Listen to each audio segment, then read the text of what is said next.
Madame, Messieurs, bonsoir et bienvenue dans cette nouvelle session d'information. Comme annoncé, la cérémonie d'investiture du gouvernement souminois a eu lieu ce mardi 11 juin 2024. Nouvellement promu, le vice-premier ministre, ministre d'État, ministre, vice-ministre et ministre délégué ont répondu présents à cette plénière afin d'assister à la cérémonie d'investiture. La première ministre Judith Suminwa-Tuluka a été appelé à présenter le programme de son gouvernement devant le président de l'Assemblée nationale, Vital Kamerhe, et son équipe, ainsi que devant ses ministres et députés présents. Suivez cet extrait de l'investiture qui prendra fin bientôt. Le programme d'action du gouvernement 2024-2028 servira de base pour la programmation des activités des ministères, des structures et des agences, ainsi que pour l'élaboration et la mise en œuvre du budget de l'État au cours de la période indiquée. La vision politique du programme d'action de votre gouvernement se situe dans le prolongement de la maxime devenue populaire « le peuple d'abord », car l'ensemble de l'action gouvernementale vise d'abord l'intérêt du peuple congolais. Ainsi, durant ce second quinquennat, l'action gouvernementale continuera à mettre l'accent sur l'homme qui doit être considéré à la fois comme la ressource principale, le principal moteur du développement et le destinataire du fruit de ce progrès. La matérialisation de cette vision qui place le citoyen congolais au centre de toute l'action politique et gouvernementale de ce second mandat se traduit par les 4 principes directeurs qui guideront l'action du gouvernement, à savoir, en premier lieu, la réhabilitation du citoyen congolais dans la plénitude de sa dignité et du sentiment de fierté nationale. En second lieu, la promotion du dialogue comme instrument clé pour la consolidation de la cohésion nationale et de la participation citoyenne. En troisième lieu, la réussite de la transition de la République démocratique Congo vers une société à haute.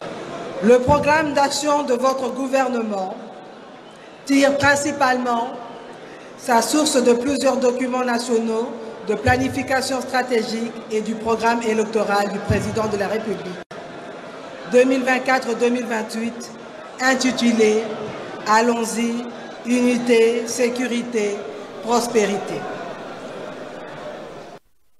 Au nom de la République démocratique du Congo, la première ministre Judith Suminwa-Tuluka a exprimé sa ferme volonté et détermination à œuvrer pour le retour de la paix durable dans la partie est de la République démocratique du Congo. Elle a rassuré que les agresseurs et complices répondront à leur barbarie tôt ou tard. Elle a dit ce mardi lors de son allocution à l'Assemblée nationale à l'issue de l'investiture de son gouvernement. On l'écoute.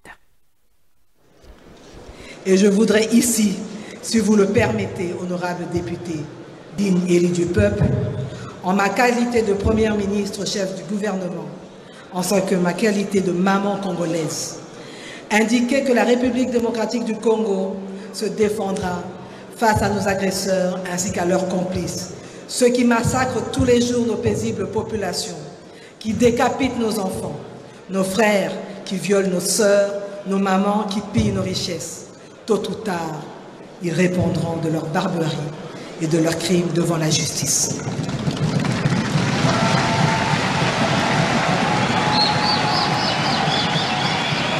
Notre vocation, c'est d'être une puissance au centre de l'Afrique et nous allons nous donner les moyens d'y parvenir. Voilà pourquoi, sur base de ces convictions, je sollicite humblement, honorables députés nationaux et élus légitimes de notre peuple, que vous approuviez le programme de votre gouvernement dont le résumé vient de vous être exposé. Que vive la République démocratique du Congo, que Dieu protège et bénisse notre peuple et ses dirigeants. Une fois aux commandes, le nouveau ministre de l'Intérieur et Sécurité, Maître Jacquemain Chabani, sera en mesure de répondre aux attentes de la population, surtout en ce qui concerne la question sécuritaire. C'est ce qu'a affirmé le coordinateur du Cercle des élites et combattants de l'UDPS, Maurice Mwamba, qui accompagnait les agents et cadres de la direction de secours et incendie qui attendent la réorganisation de leur secteur. Les sapeurs-pompiers réunis au sein du Cercle des élites et combattants de l'UDPS se sont mobilisés comme un seul homme pour apporter leur soutien indéfectible au nouveau patron de l'Intérieur, Sécurité et Affaires coutumières, Maître Jacquemain Chabani. Le chargé d'administration des sapeurs-pompiers, René Ngamba, dit attendre une amélioration des conditions de travail dans leur secteur afin d'être en mesure de secourir tous les cas d'incendie. Nous sommes venus pour apporter notre soutien à ce patron du ministère de l'Intérieur qui est un méga ministère au sein du gouvernement de Mme Souminois. Il y a déjà les avancées sur la création de la Direction générale des secours à incendie. Et nous, tels que nous sommes là, les sapeurs-pompiers, nous attendons qu'ils puissent nous mettre juste en activité, qu'ils puissent nommer les animateurs, qu'ils puissent organiser les services et qu'on puisse répondre aux questions des incendies et catastrophes qui sont devenus récurrents. Tout en exprimant sa satisfaction pour la nomination de l'un de leurs à la tête de ce ministère, le coordonnateur du Cercle des élites et combattants de l'UDPS, Maurice Mwamba, croit tout de même en la capacité du nouveau ministre de répondre à la hauteur des attentes de la population après cette investiture. Avec Maître Jacquemain, on a plus de 20 ans ensemble. C'est comme ça, vous comprenez pourquoi? Parce que nous tenons à ce qu'il réussisse. C'est notre autorité morale. Nous allons l'accompagner en hommes et en ressources humaines, matérielles ainsi que autres. Je demande à la population de faire confiance à ces jeunes fils d'élus de PES qui l'accompagnent pour que seul il ne peut rien. Parce que l'insécurité, qui est avec les gens qui mettent de l'insécurité, c'est toujours la population. Mais si la population peut accompagner en dénonçant, vous verrez que la tâche sera même plus facile. Créé depuis plus de 10 ans, il s'y est de retenir que le Cercle des élites et combattants de l'Union pour la démocratie et le progrès social est un organe non statutaire qui a pour mission de gérer les statuts du parti. Sous l'égide du député national, professeur Pierre Soumeyi Kitenge, les superviseurs de la dynamique Guilani Mbokwilu, Maïndombe et Kwango ont effectué le déplacement de leur province pour apporter leur soutien à leur autorité morale, le vice-premier ministre, ministre du Plan, Guilani Mbo. Suivez. En provenance de l'intérieur du pays, la base de l'élu de la province du Kwilu, l'honorable Dr Soumeyi Kitenge Pierre, député national pour le compte de la formation politique dynamique Guilani Mbo Ali l'UDPS, a pris d'assaut les installations du Palais du Peuple pour vivre en chair et en os l'investiture de l'équipe souminoise par la représentation nationale dont Guilani Mbo occupe le poste de Premier ministre, ministre du Plan. Ces jeunes venus de 3 provinces du Grand Bandundu issus de la décentralisation saluent la volonté du chef de l'État pour la nomination de leur autorité morale. Occasion pour les superviseurs de la DGN Bandundu de réitérer leur soutien indéfectible au digne fils du terroir pour son mandat à l'hémicycle en la personne du docteur professeur Pierre Soumeyi Kitenge. La supervision ou le superviseur provincial de la dynamique Guilani Mbo Kwilu, ensemble avec la dynamique Guilani Mbo Kwango et la dynamique Guilani Mbo Maïndombe. Nous sommes venus en province pour venir soutenir notre autorité morale à la personne de Guilani Mbo, élevé au rang de vice-premier ministre, ministre de Plan. Nous ne sommes pas venus seuls le soutenir, nous sommes aussi venus soutenir notre candidat député, le professeur député national, professeur Soumeyi Kitenge Pierre, et aussi remercier le chef de l'État, Fatih Béton Moukwa Tombolo, pour avoir élevé au rang de vice-premier ministre, ministre des Plans, notre camarade Guylaine Mbobouizia. Évalué en 92 milliards de dollars américains sur 5 ans, l'homme sera au centre de ce programme d'action gouvernementale. Les jeunes, viva! Viva! Les jeunes, viva! Viva! Guylaine Mbobouizia! Viva! Atayabana, viva! Viva! Guylaine Mbobouizia! Viva! Les jeunes, viva! Viva! Anakongo, viva! Viva! Anamaïndombe, viva! Viva! Anakongo, viva! Viva! Investiture du gouvernement souminois ce mardi 11 juin 2024. La circulation a été perturbée aux environs du Palais du Peuple. La population quinoise est venue en masse assister à une plénière exceptionnelle qui va investir pour la première fois une dame au poste de Premier ministre. Nous vous laissons vivre ce qui a caractérisé cette journée. Merveille Bunduki, Patrick Sala. Les environs et enceintes du Palais du Peuple ont connu une ambiance particulière ce mardi 11 juin 2024. Des milliers de personnes, notamment cadres, militants et sympathisants des partis politiques et regroupements de l'Union sacrée, ont fait les déplacements de la Chambre basse du Parlement pour soutenir l'investiture tant entendue du gouvernement Judith Souminois. Les routes barricadées, les entrées presque inaccessibles, c'est ce qui a caractérisé ces lieux en ce jour.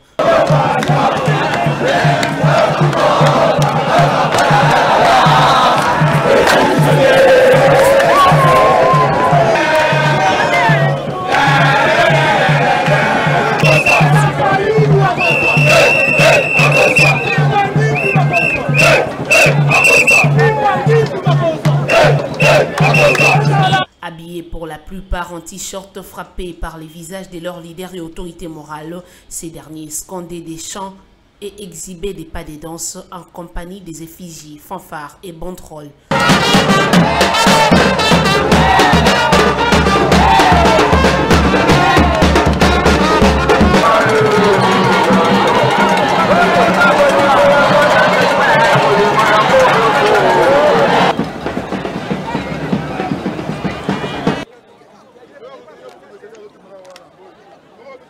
Après cette investiture, le gouvernement Judith Souminois devra donc travailler pour l'application des 6 axes prioritaires du chef de l'État annoncés lors de sa campagne électorale qui porte notamment sur le social, l'infrastructure et la santé.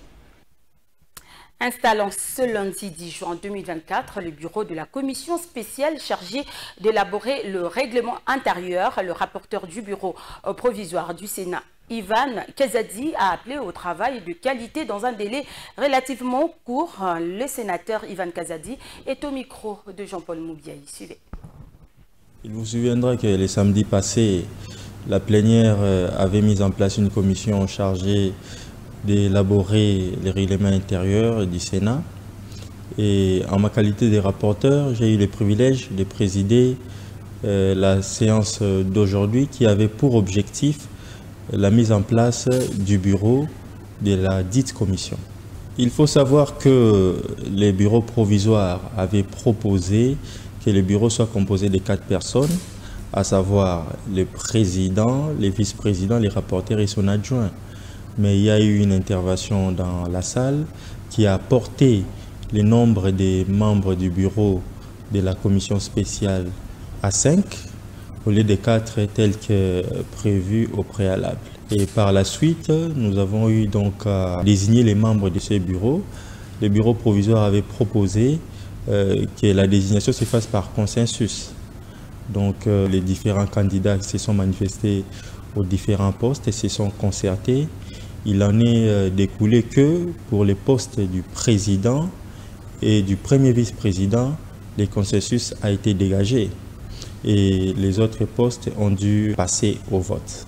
À l'issue des échanges et du vote, le bureau de la commission spéciale chargée de l'élaboration du règlement intérieur du Sénat se présente comme suit. Au poste du président, nous avons l'honorable Lutundo Lapenapala Christophe. Au poste du premier vice-président, nous avons l'honorable Mbingo Mvula Hubert. Au poste du deuxième vice-président, nous avons l'honorable Mwando Katempa Christine. Au poste de rapporteur, nous avons l'honorable Gundianza Bayoki Sakisula Nefertiti. Et au poste du rapporteur adjoint, nous avons l'honorable Batumoko Afuzunde Jean-Pierre. Il s'est de rappeler que les membres du bureau de la commission spéciale ainsi désignés ont 6 jours pour travailler et remettre les rapports. Comme vous le constatez, 6 jours est un délai relativement court. À cet effet, je les ai invités à ne pas effectuer un travail bâclé compte tenu du délai court qui leur a été imparti, mais plutôt de rechercher un travail bien fait. Et je les ai donc exhortés à l'assiduité. Élection ce lundi 10 juin 2024 des membres de la commission politique, administrative et juridique PAJ ainsi que de la commission économique, financière et de contrôle budgétaire ECOFIN de l'Assemblée provinciale de Kinshasa. Cette commission sera présidée par Wemakoy Nicolas, suivi du rapporteur Jean-Paul Dikoui ainsi que le rapporteur adjoint Mubenga Pati. Regardez. Conformément aux dispositions de l'article 56 du règlement d'ordre intérieur de l'Assemblée provinciale de Kinshasa, cette dernière a procédé à l'élection des membres du bureau de la commission politique, administrative et juridique PAJ en sigle, mais également de la commission économique, financière et de contrôle budgétaire ECOFIN en sigle. Supervisée par le président de l'Assemblée provinciale de Kinshasa, Lévi Mbuta Sangumpamba, l'élection des membres du bureau de la commission PAJ a porté les honorables Nicolas Wemakoy, Jean-Paul Dikoui et Pati Mubenga sont élus respectivement président, rapporteur adjoint de la commission politique, administrative et juridique. Du côté de l'ECOFIN, il faut noter que les honorables Justin Moïse Kadima Kabongo, Jean-Jacques Tembele et Jacques Mabaya ont été élus respectivement président, rapporteur et rapporteur adjoint de la dite commission. Pouni Falanga Rigen, désigné depuis ce lundi 10 juin 2024 président de la Force du Progrès par l'organe suprême de cette structure informelle du parti au pouvoir. C'est en remplacement de Moukiri Pamba, dit Mousselou. Suivez la déclaration du Conseil des sages de la Force du Progrès de l'UDPS. Déclaration politique. Très chers combattants et combattantes de la Force du Progrès UDPS Tshisekedi, le comité des sages de la Force du Progrès s'est réuni ce lundi 10 juin 2024 pour statuer sur les actes répréhensibles posés par le gouvernement Mousselou, à savoir les nominations fantaisistes.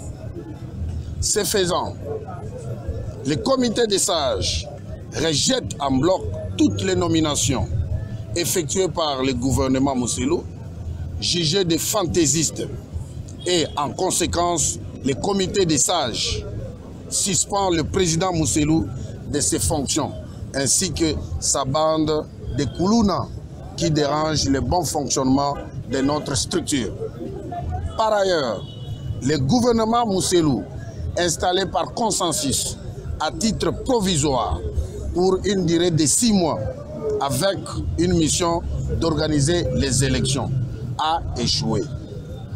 Vu la recrudescence des actes de barbarie orchestrés par ce dernier, vu l'excès de pouvoir de M. Mousselou, alias Pamba, et le non-respect de la coordination des sages énumérée dans la charte de bonne conduite en son article 9, vu le dépassement excessif de plus de 6 mois qui lui met en situation de hors-mandat et le manque de volonté d'organiser les élections.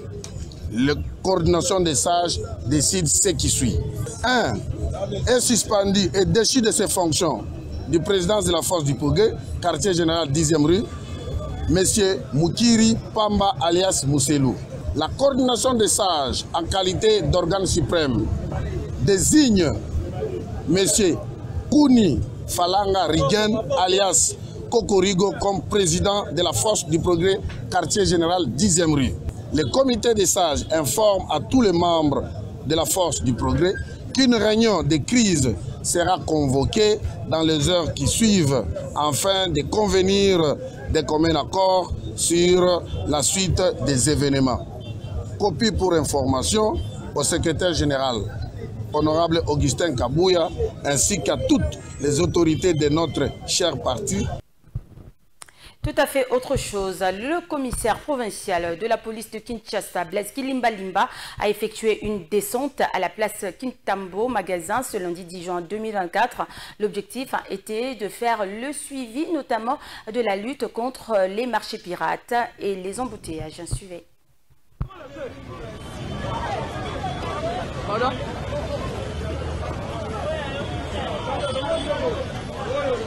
C'est dans l'objectif de faire le suivi de la lutte contre les marchés pirates, les embouteillages et l'interdiction aux mototaximens d'accéder à la Gombe que le commissaire provincial de la police de Kinshasa, Blaise Kilimba Limba, a fait une descente à la place Kintambo Magasin.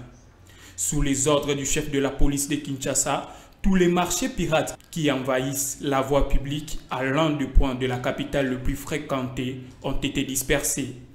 Il a cependant donné des instructions au commandant du commissariat de la place afin que l'action soit pérennisée jusqu'au bout.